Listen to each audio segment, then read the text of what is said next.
اس کتاب میں اسلام کے پیغام کو اس شکل میں پیش کرنے کی کوشش کی گئی ہے جیسا کہ وہ ہے، نیز دفاعی یا معذرت خواہانہ انداز کے مقابلے میں اعتماد اور یقین کے ساتھ دعوتی انداز میں حق کی تعلیمات کو پیش کیا گیا ہے،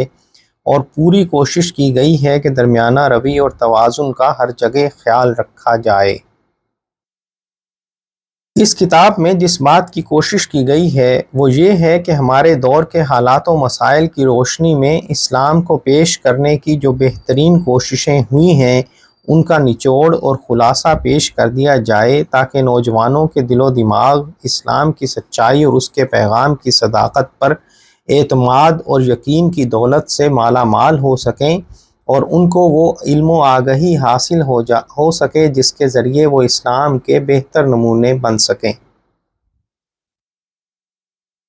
اسلامی نظریہ حیات کو 3 حصوں میں تقسیم کیا گیا ہے۔ پہلے حصے مذہب اور دور جدید میں ان مسائل پر بحث کی گئی ہے جو جدید دور کی فکری اور علمی تحریکوں نے پیدا کیے ہیں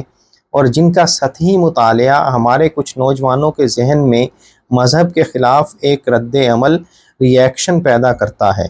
اس حصے میں غلط نظریات کو غلط ثابت کیا گیا ہے اور مذہب کی ضرورت اور زندگی میں اس کے اصلی مقام پر روشنی ڈالی گئی ہے۔ دوسرے حصے اسلامی فلسفہ حیات میں اسلام کی فکری بنیادوں اور اس کے اساسی عقائد سے بحث کی گئی ہے اور زندگی سے متعلق اسلام کے تصور کو واضح کیا گیا ہے، اور بتایا گیا ہے کہ اسلام کس قسم کا انسان اور کس نوعیت کا معاشرہ قائم کرنا چاہتا ہے۔ آخری حصے اسلامی نظام حیات میں اسلام کے تقاضوں کو مختصر طور پر پیش کیا گیا ہے۔